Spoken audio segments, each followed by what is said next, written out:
Good afternoon. I'm hoping that this is a really nice venue to bring up some emotions and some topics. I've been wanting to do a live for a while now. I've had a lot of stuff I've wanted to kind of share, but also in my own creative way, I have been feeling a need to express myself, and not just as content, because the thing is that when I do live videos, it's really important for me to sometimes share what I'm going through, because I know it's going to help someone else out there as well. And I don't know about everyone else. I can tell you what I'm witnessing, what I'm seeing around me. As a woman, I know I've spoken with girlfriends, and there's a lot of anger stirring. If you're not feeling it, God bless you, seriously. I mean, it comes in waves too. And for myself, this anger that's been bubbling up, it's not at anybody. And I know that. But that's why I sit on my mat, I do my meditation, because I know that's how I'm able to process, to confront it, to recognize, where's this coming from?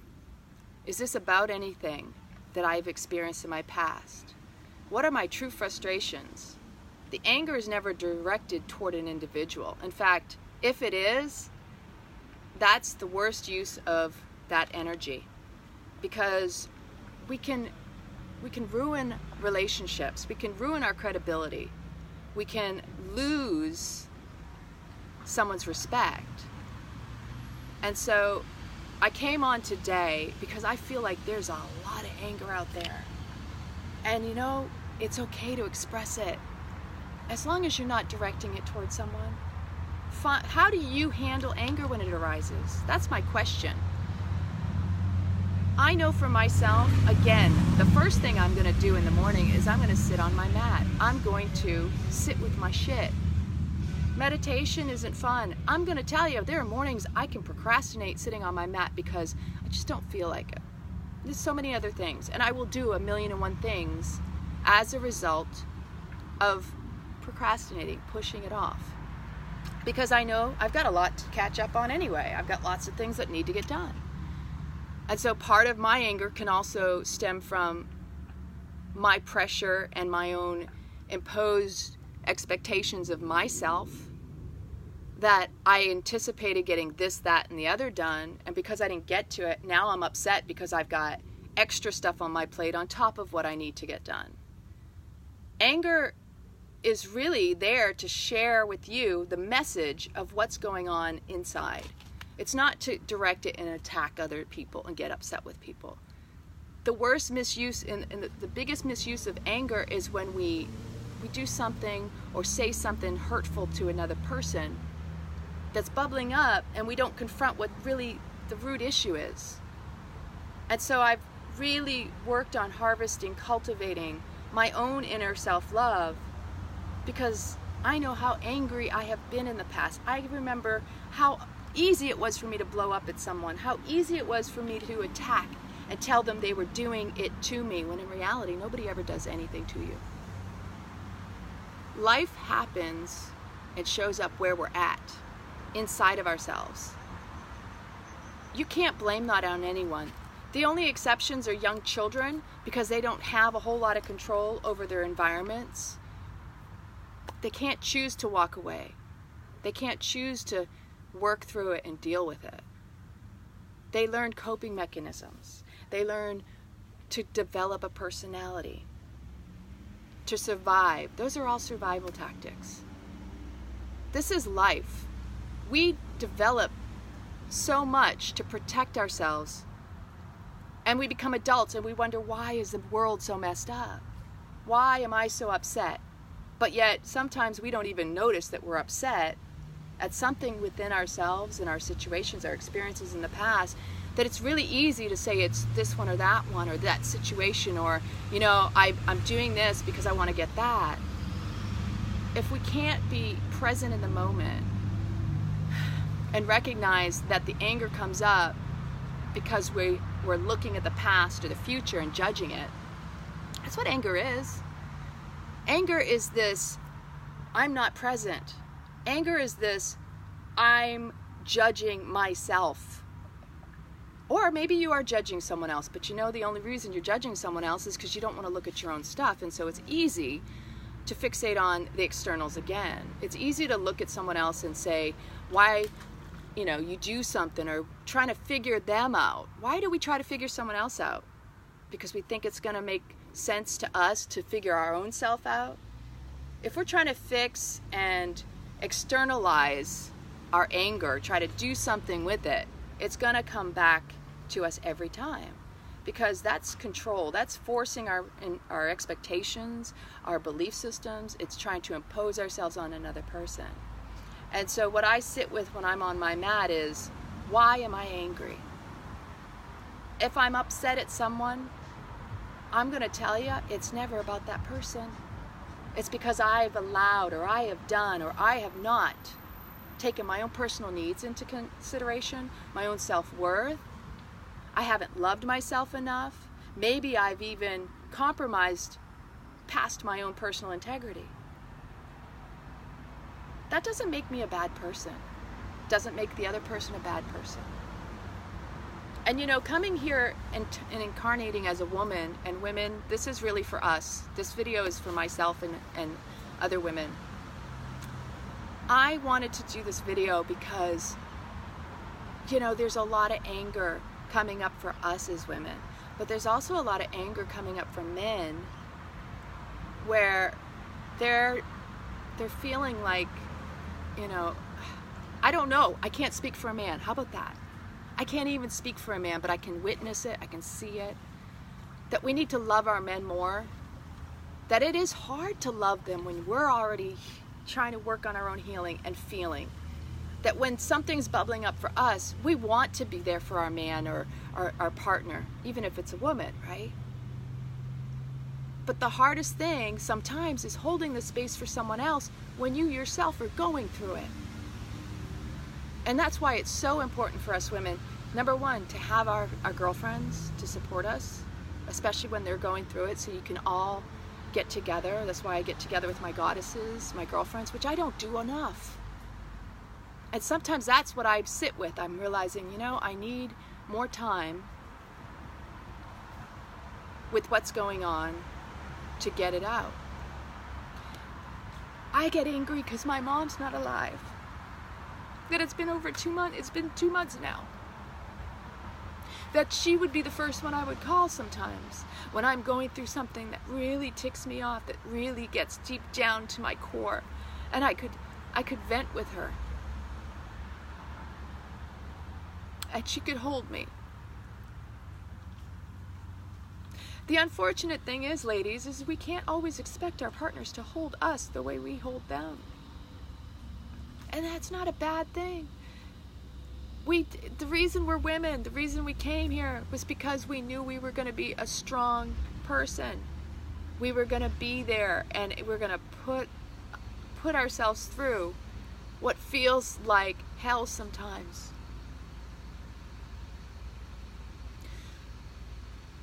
My mother, I grew up with such a strong-willed mother.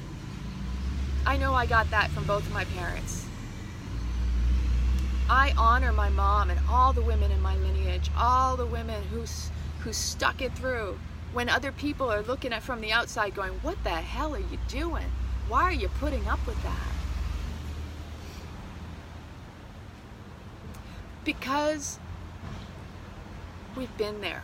Because there's a need for healing. There's a need for women to heal ourselves through being present and recognizing that, you know what? I know I've been in relationships where I couldn't understand why my partner or he was doing this to me.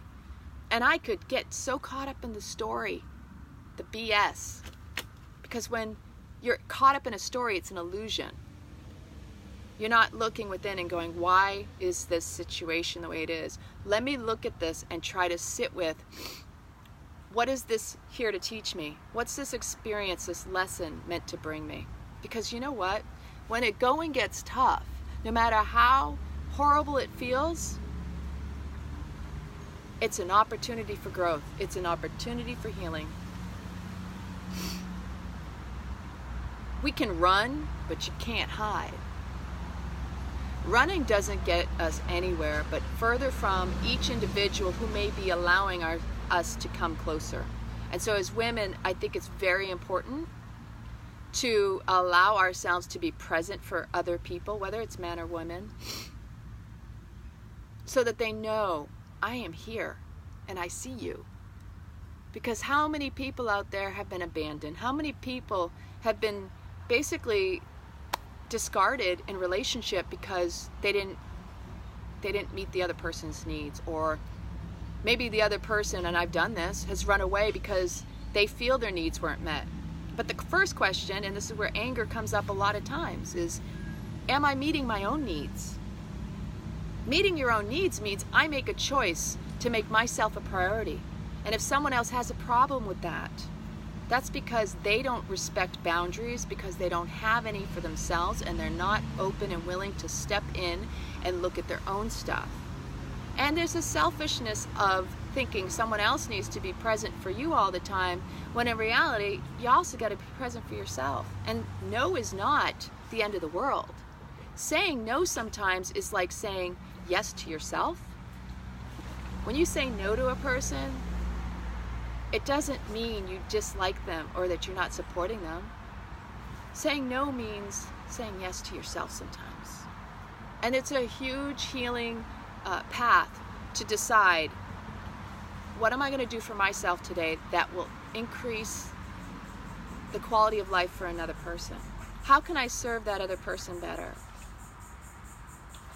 And I'm not perfect. I've never said I'm perfect, but yet I don't expect that to be held against me either, right? Nobody likes to be told what to do. Nobody likes to be bossed, bullied, directed, micromanaged, right? I don't know anybody out there. You tell me. Tell me what you're dealing with for anger. What is it that really gets under your skin? Tell me in the comments, because truly, I'm going to share some of mine. I'm a strong, independent woman. I don't need anybody. But I choose to have someone in my life because I want to grow more. And the biggest gift of relationship, no matter how crappy it may feel at times, or no matter how wonderful it feels, as long as you recognize it's poking and provoking and prodding at you so that you yourself can heal those old, unconfronted wounds, it is serving you. Every relationship is serving, whether you like it or not. It doesn't matter if you like it or not. Your soul, your being, chose that this life, I'm going to have these experiences. Now the question is, are you going to see it as a blessing? Are you going to see it for the gifts that it brings? Are you going to allow it to guide you? Or are you going to turn around and constantly reject and resist everything that comes at you? Because you're so attached, so addicted to your own beliefs and expectations of how things should turn out and look. Because how's that serving you, right? Because that's our root cause of suffering, is our expectations that something is going to turn out the way we want it to, perfectly in that vision. If it doesn't, that doesn't mean it's not going to be better or in perfect time. How about that? I think our biggest problem right now is the idea that everything has to happen right now, instant gratification. In this culture, our society has gotten so bad that people throw temper tantrums when they turn around and don't get what they want when they want it. And it apparently has served people who have that pattern. Why? Probably because people didn't want to deal with the temper tantrum. They gave into the demand or what have you. But there's only so much. And that doesn't help the other person or empower them to grow if every single time you give in to somebody's demands. You know, there's simple requests. There's compassionate ways of communicating. There's easy ways to ask for help and assistance that you don't have to attack and bully or demand, especially when you have someone loving and willing to do as you request. And I want to ask the ladies out there, how many of us do things we dislike and don't want to do? We don't complain. We just do it. And then how many of us actually do complain while we're doing it, and we make people feel bad about doing them. Or we say no because we don't want to do it, when it was a simple request or simple action shown in love. See, this was humbling for me. Through all of my healing and all that I've been through in my life, I know my strong will, my expectations, and how addicted I had been in the past to my wanting things to be a certain way, to having the perfect result. You know, perfectionism is a disease, discomfort. And I, myself, have suffered it severely in the past. And I'm still working on that. I don't think we ever stop working on these different little nuances within ourselves. And I hope you never do, because if you do, then you're giving up. There's a difference between giving up and surrendering. To me, surrendering is just not trying to control everything and everyone around you, but recognizing it's all going to work out, because look at where I'm at today. I'm grateful because I know I'm still here. Gratitude is the way you bring yourself back.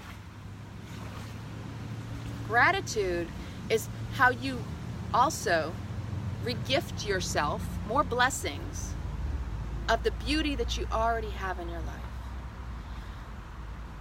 Anger can be destructive, or it can be used to be constructive. In my past, I would get upset and I would complain and I would get angry and I would pound things and make noise and break things. I would throw temper tantrums, right? Because that's how deep my anger was. Temper tantrums that were embarrassing to look back on. I feel I discredited myself in many an occasion. I never did it in a professional work environment. It was usually just in relationships with friends, family, or partners. And I could easily just walk away and throw my hands up because it's easier that way, right? You don't have to deal with it. But how does that serve if you just discard someone or a relationship or a situation? You can't grow from just walking away. The best way you can utilize it is to turn it around and be humble enough to, number one, talk yourself down as you breathe into it. I know that's easy to say, but when you're in the moment, in the heat of the moment, you got to recognize too. Number one, if you're approachable, a lot of times, sometimes in my past, and you can share with me, I want to know, am I the only one who's ever just been like looking for an argument? You're just like, under the surface, you're like, just give it to me, I'll give it back. And I'll give it to you 100-fold, right? How many of you out there have done that? Allowed yourself to be in a space that you are setting yourself up, ready to fight. You are on the attack and the defense. When maybe there really wasn't any argument. You just waiting for that one trigger, just waiting for that one word. Because clearly there's something, and you can easily direct it toward another person. That's the most destructive use of anger. And that's why I sit on my mat and meditate and try to find as much compassion for my inner dialogue so that I'm not vomiting nasty explicits and degrading or putting someone down. If I do that, I don't do myself any good service. In fact, I create my own drama and trauma. Because when we create these dramatic situations, this creates more trauma, more stress. You know, it's a mind game. Okay? If you're somebody who claims not to play games, games are what the mind plays. It creates a story, and you can choose to attach to it and hold on tight, get so addicted to it. That's total illusion. That's a story. Instead of being in the moment and really choosing, do you want to be right or do you want to be happy?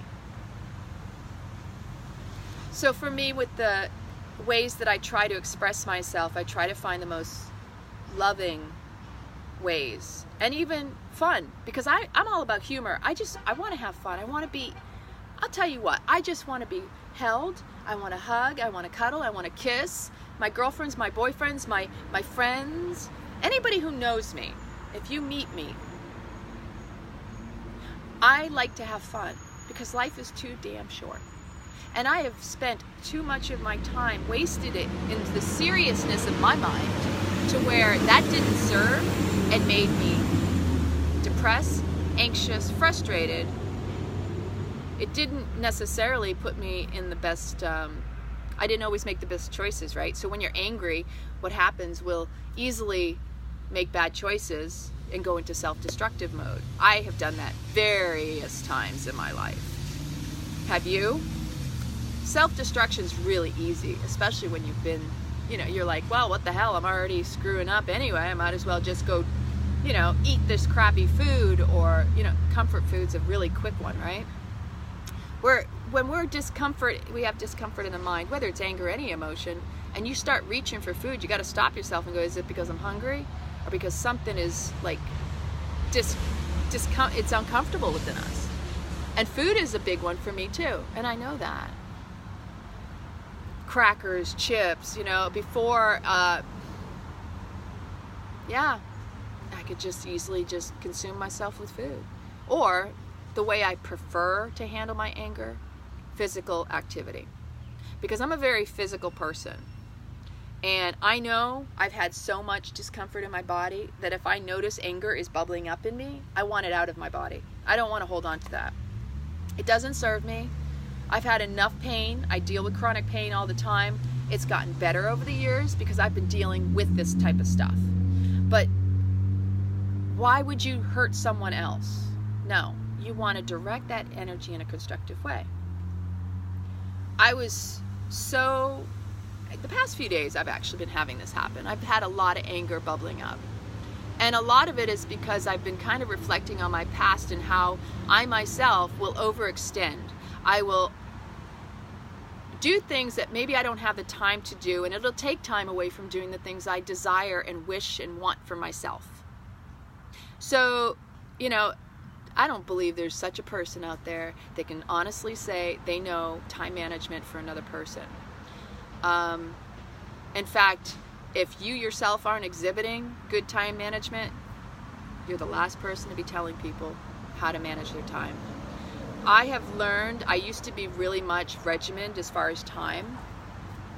But I learned something when I lived in Italy, that there are so many extenuating circumstances.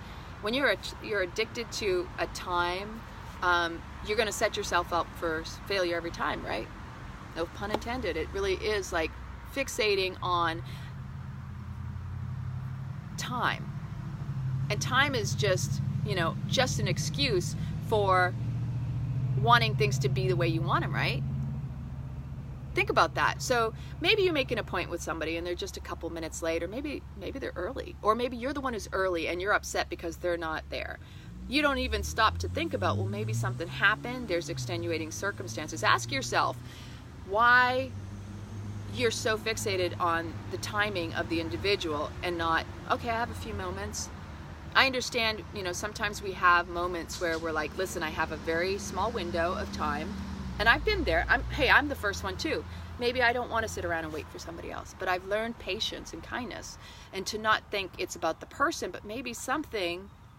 And this is divine. For me, I recognize divine timing, that there have been times when I'm walking out the door and something stops me, holds me back. It's not even about getting me there on time or late. I've noticed I avoided an accident. I'm being guided at all times. If I get upset because of time that's not on my time, that's not about anybody but me. That's my attachment. That's an addiction too, right? And again, like I said, if somebody has something happening, it's really important to notice, where's your mind go? Are you worried about their best safety, their arriving safely, or are you more concerned because you want to put a story on it and how this person is always like that, or creating, again, a story, because either way you go, you're creating a story, that it's all about you. See, when you make the story about them, it really is about you. Saying that they're not, meeting your expectations. Because even then, I've noticed for myself, if people are showing up late to you, well, are you showing up on time too? And this is just one little example, but it's the way we get addicted to our stories, how we take things personal, is because we make them personal. And I remember this years ago. Thank you, Melina, I appreciate that. Years ago, I was dating a man, and he pointed out to me, I said, why is it's so difficult in a professional environment setting that people will make things into a personal situation when it's about professionalism?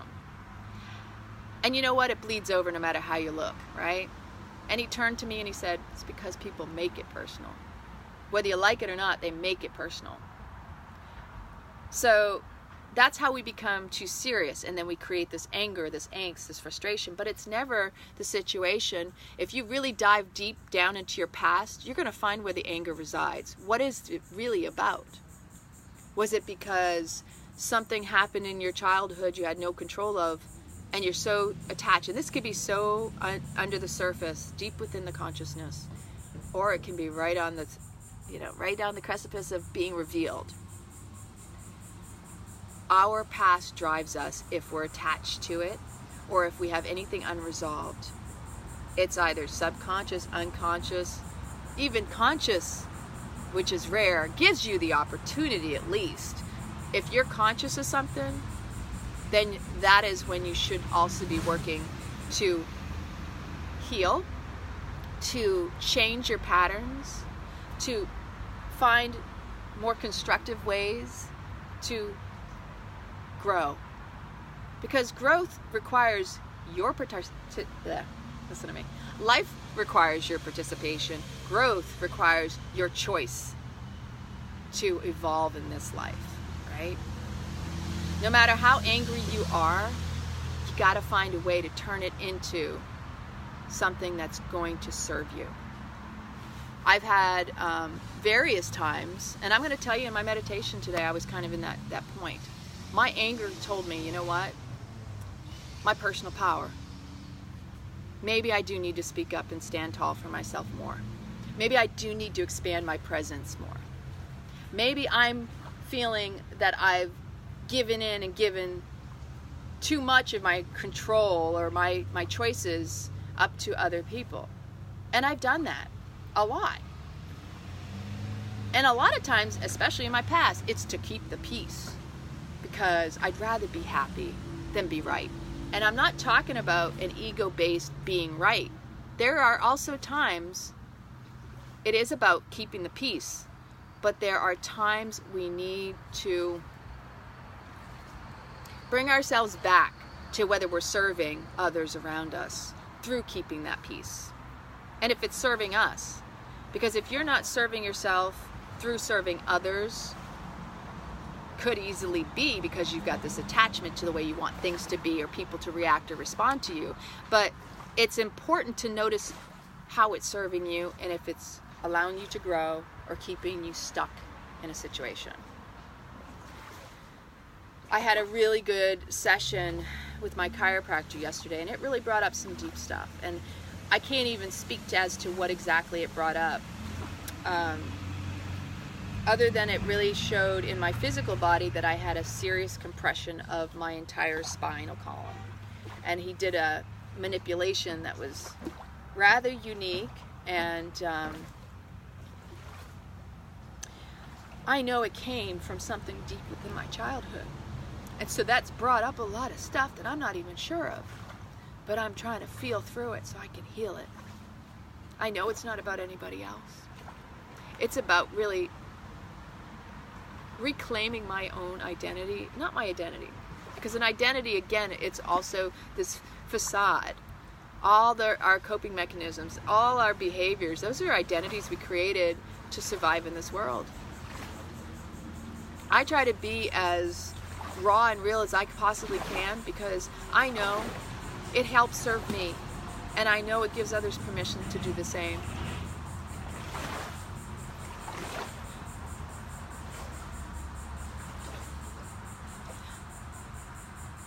I'm a very strong person. I've spent a lot of my life taking care and doing myself everything. Even in relationships where I had a man who wanted to take care of me, I would deny them. I would say, no, that's okay, I got this.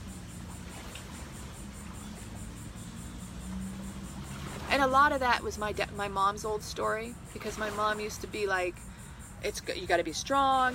It's all about feminism and empowerment of women, and you know, like, men, they're not. And there was a lot of negative self-talk about men with my mom, but I didn't believe or buy into all of it. I just took on a pattern that wasn't my own. And I truly believe my calling in this life is to be compassionate and to hold a space for others, man and woman alike. Because I know what it was like when I didn't feel heard, I wasn't listened to, somebody didn't have patience for me, or I didn't have patience for someone else. I recognize that now. It was easy for me to walk away from relationships that didn't make me feel like, oh, this ain't gonna work. I had a boyfriend. I'll tell some examples. For example, one man, he was very lazy. Not lazy, okay, I take that back. I've not had lazy boyfriends. Let me rephrase that. In my eyes at the time, I felt he wasn't motivated enough financially and in his employment. But I was still supportive for a while. I was paying the rent. He was living with me. And this is tough, ladies. I just want to point this out, because I look at this situation from my past to recognize that, number one, as men are taught that they're supposed to be the providers, that they're supposed to bring home the bacon and the money, that they're supposed to be strong, they're not supposed to have emotion, they're not supposed to express themselves. There's a lot of suppression when it comes to the way men have been raised and how they should be allowed to handle things. So hence why many men will be more aggressive, passive aggressive even. Many of us have experienced this in our relationships, right, ladies? That doesn't make them bad people. And I dislike the labeling of saying someone's passive aggressive. It's the behavior, it's not the person. Again, all these labels don't make the individual. They just simply are behaviors. The key is whether or not they recognize them and are willing enough, when they recognize them, to try to do something different and shift the pattern and change. Because that's the key in relationship. If you have someone in your life and they're unwilling to make major change and shift that's going to benefit themselves and others, then you may be enabling them, and you may not be allowing them to feel empowered. And so that doesn't serve either. And so that's a very important point, because when we're in relationship with other people, it's a fine line, because you, first off, as women, have to regulate your thoughts. Like, are you already looking for people to disappoint you? And if you are, you will easily find that, right? So when you look for the negative, it's everywhere. When you look for the positive, it's everywhere. It's about, where am I putting all my attention? If I'm stuck in my anger and stuck in my story, and you can't get out of that sometimes, you need to take a walk, you need to get in nature, you need to get back to something that's going to bring you back up. You need to rise up out of that after you've done something constructive to release it. Today, what I did was I went back to the compost pile, because I hadn't done it, and I meant to do it about a week or so ago. The compost pile, I started about a year and a half ago, and anybody who's ever composted, it takes a while to break down, and here in Florida it actually is a lot quicker. Fortunately, I have a large property, and so, you know, there's natural composting. We have the heat, I have the spangum, the Spanish moss that comes from the oak tree at my house. Leaves are really good. Oak leaves are especially good. You have to mix the humans, right? You have to mix the dry, some moist, and also the component that breaks it down. And so I went out there and I attacked it. I completely turned it over. Let me tell you, that is some of the most beautiful dark black compost tea, is what compost dirt that is turned over. And it takes time, just like anything in life. You can't rush it, you can't force it. You can't expect anything just because you want it. when you want it. I admit I was extremely angry, and I was letting that out. I was getting the crap that was in my body out of my system, and I felt better when I was done. I used to be a kickboxer. I used to be big into spinning. I was a runner, because that's how I could get out a lot of the angst within me. Although I didn't utilize it back then for that reason. I did it because I wanted to stay fit, and because, you know, there's all those expectations of what I wanted my appearance on the outside to look like versus recognizing what was really going on within. So I got that out, and I felt much better.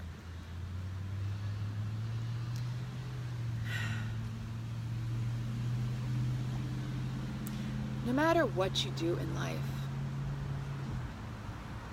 it's really important to be conscious of where you're at in your head. Mentally, emotionally, it's all going to come out. You just got to choose how you're going to allow it to come out. If you get stuck on something that is not serving, that's just going to take you down into the depths of despair, it'll eat you alive from the inside out. But if you're willing to do that hard grunge work that requires digging deep to get that really beautiful compost tea, right? So that's kind of the irony, right? On the surface, if you're just piling more and more fruits, vegetables, you know, the leaves and everything else, from the surface, it just appears it's not working, it's not helpful, it's not useful. It's just a mess that creates and attracts bugs.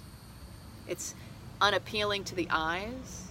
So I have to cover it up, and I'm not happy with it. This is life. Isn't that what we do?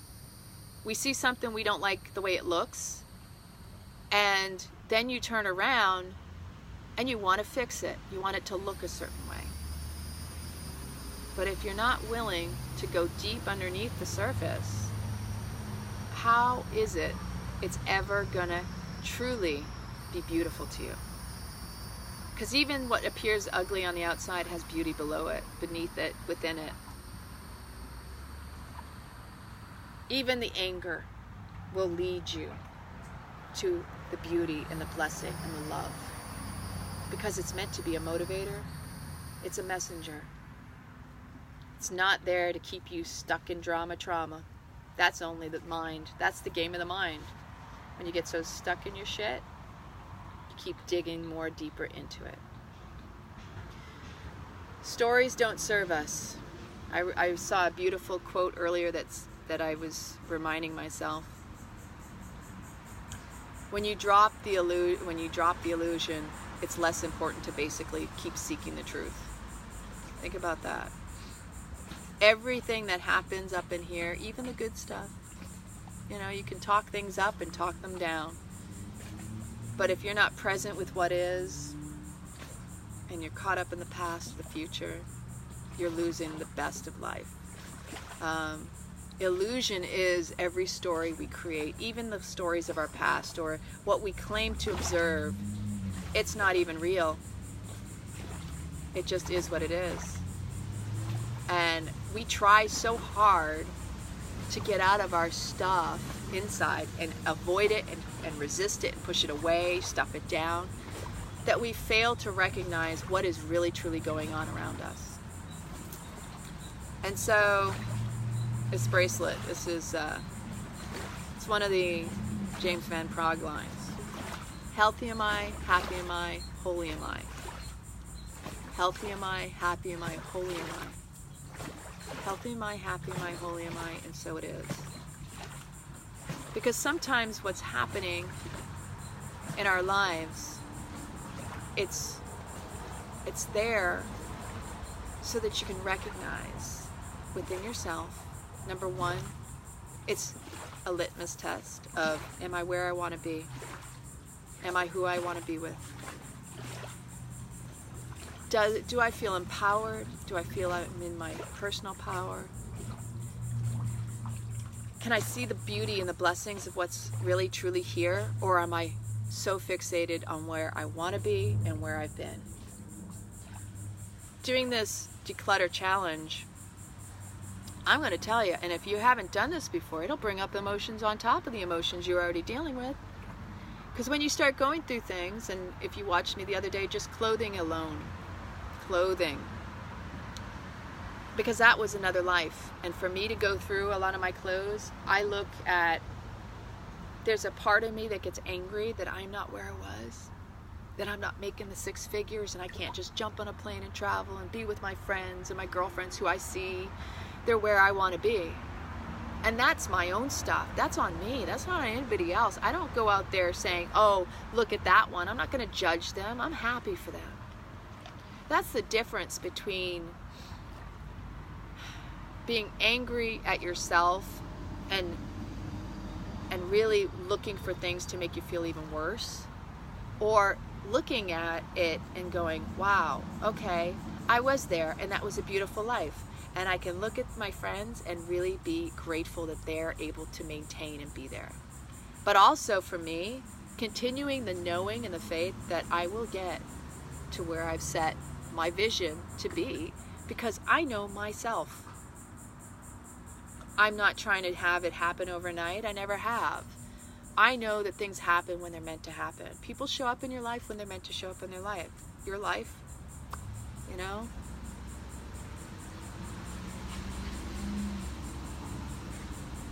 There's a lot of things I expected to be doing at this point in my life.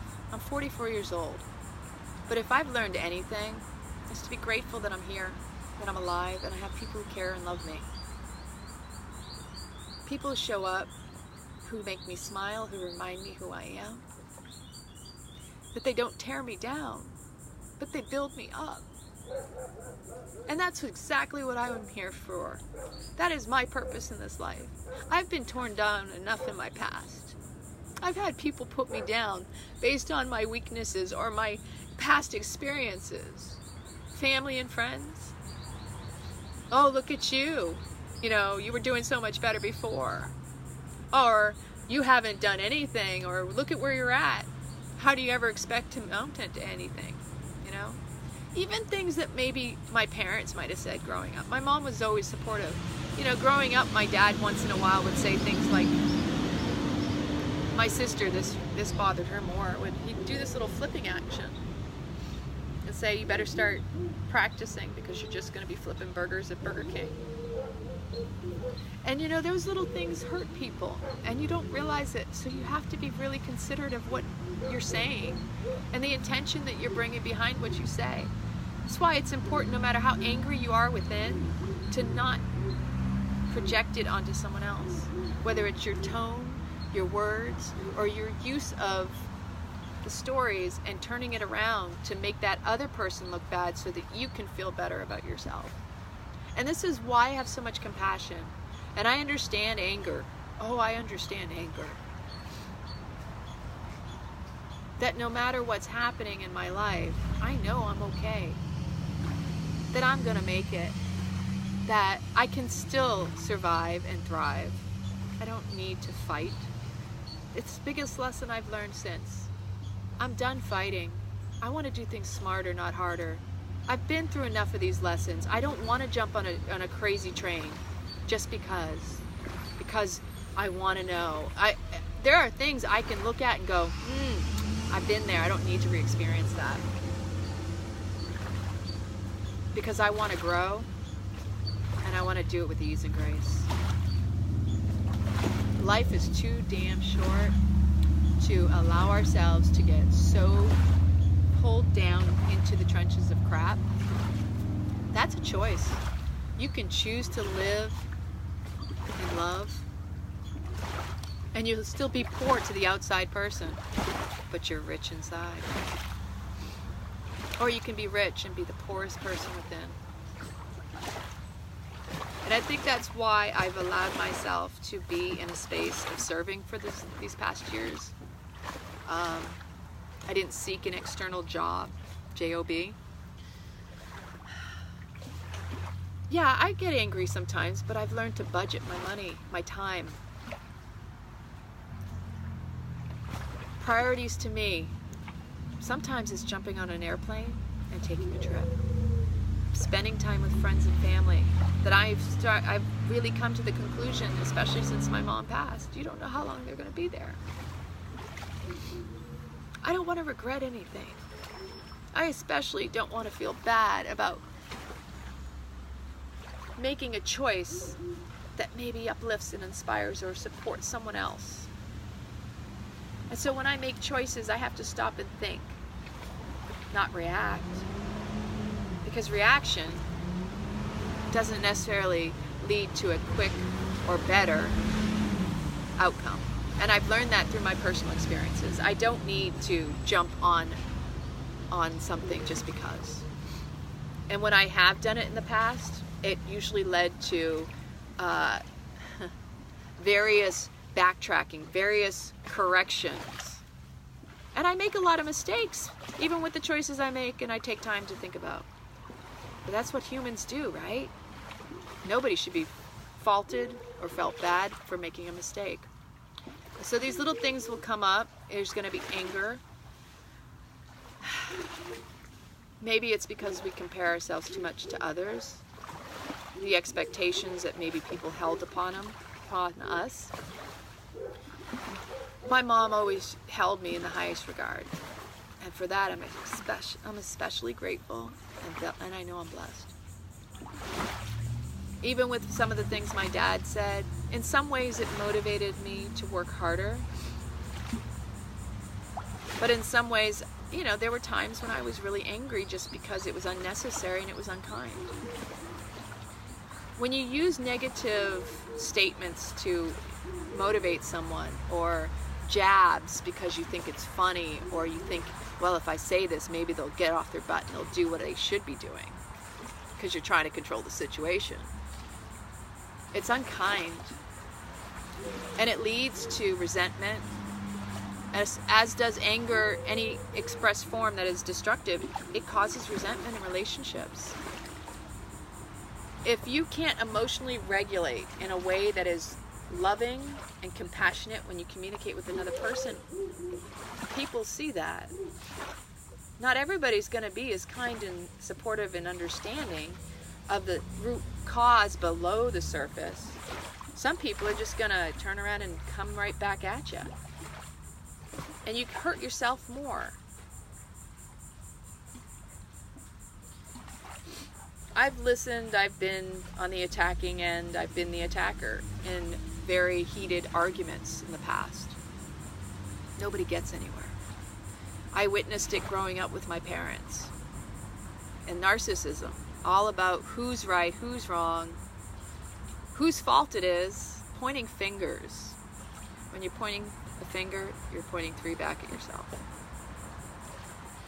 I think that you have to remind yourself too, what you think is your truth and you look at someone else is not necessarily the truth of the situation.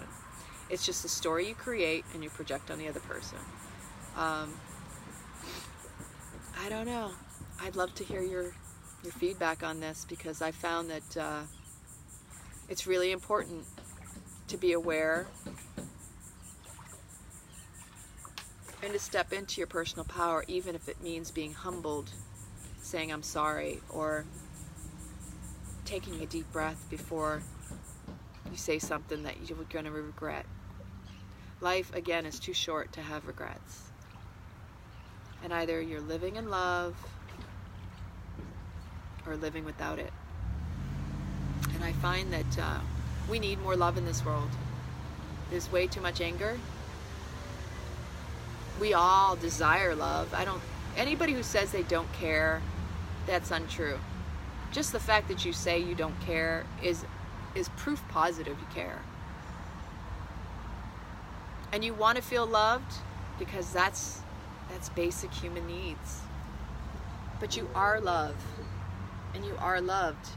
The question is if you can actually recognize and appreciate it. Or something else I was going to discuss is, how much love do you have truly for yourself? Or is it really disdain and anger? I was angry with myself for many years. Many, many years. Angry for allowing or feeling like I allowed my sisters to get hurt growing up. Anger for not being in the right places or doing the right things, that I had expectations of myself, this vision and lifestyles, whatever. Not being where I wanted to be in my life. Angry at myself for being in bad relationships and allowing things that were way beyond my boundaries and below my self-worth. But I've learned to love myself enough. And I'm still learning, because I don't think that stops, hello, that I'm worth it. And then if someone questions me, it's questioning them, not me. I can only show up and be here and just be in a space of love. But I can't force anybody to love me or to understand. And I definitely can't force anybody to love themselves. But I like to think that if I'm living my own personal life authentically, in an alignment with my own integrity, that it will inspire others to do the same. And that's the best I can do. So I love you all. Thank you for joining me. I didn't plan. I just walked. I had to move. I just needed to get some things off my chest. I needed to be humbled. I'm really trying to figure out my next direction in life. I have been for a long time. And I have an upcoming workshop, mindfulness. It's about being present with yourself. October 13th at Yoga Village. I'm really excited about it. I'm really going to dive into how can we be more present with ourselves. Because I think it's really easy to turn around and get caught up outside. But to truly be present within, that takes resilience, fortitude, dedication, compassion, and love. So I love you. Have an amazing, amazing Wednesday. Feels like Thursday, feels like Friday. I don't know. I love you.